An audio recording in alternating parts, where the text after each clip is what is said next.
3 লাখ মানুষের একমাত্র ভরসা ফরিদপুরের ভাঙ্গা উপজেলার স্বাস্থ্য কমপ্লেক্স, কিন্তু শয্যা ও চিকিৎসক সংকটে প্রতিদিনই চরম ভোগান্তিতে পড়ছেন চিকিৎসা নিতে আসা রোগী ও তাদের স্বজনরা। সীমাবদ্ধতার মধ্যেও ভালো সেবার চেষ্টা থাকলেও রোগীর চাপ সামলাতেই হিমশিম খেতে হচ্ছে হাসপাতাল কর্তৃপক্ষকে। ফরিদপুরের ভাঙ্গা সংবাদদাতার পাঠানো তথ্যচিত্রে বিস্তারিত জানাচ্ছেন Leon Azad. Next level, well done, side by side, fridge.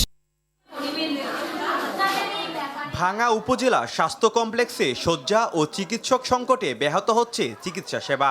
1974 সালে প্রতিষ্ঠিত স্বাস্থ্য কমপ্লেক্সটি 2 যুগ আগে 50 শয্যায় উন্নীত হলেও এরপর আর বাড়েনি শয্যা সংখ্যা। অন্যদিকে পেনশন, ট্রেনিং ও অনুপস্থিতির কারণে চিকিৎসক সংকট আরও প্রকট আকার ধারণ করেছে।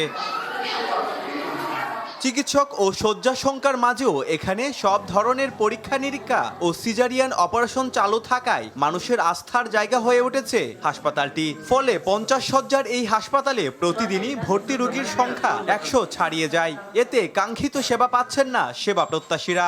হাসপাতালের সিট কম থাকার কারণে আমি ভিতরে কোনো সিট পাই নাই, বেড পাই নাই, সেই জন্য বারান্দায় তাকে রাখা হয়েছে। 7 দিন ধরে হাসপাতালে ভর্তি হয়েছি।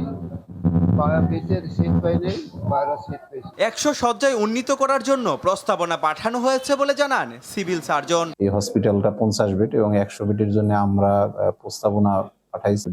জেলা প্রশাসক সম্মেলনের জন্য আমাদের কাছে একটা কর্মপরিকল্পনা চেয়েছি, সেখানে আমি ভাঙ্গাকে 100 শয্যা উন্নীত করার জন্য প্রস্তাব দিয়ে এসেছি।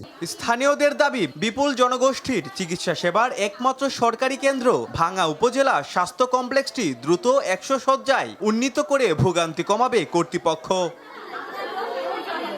Leone Azad, RTV।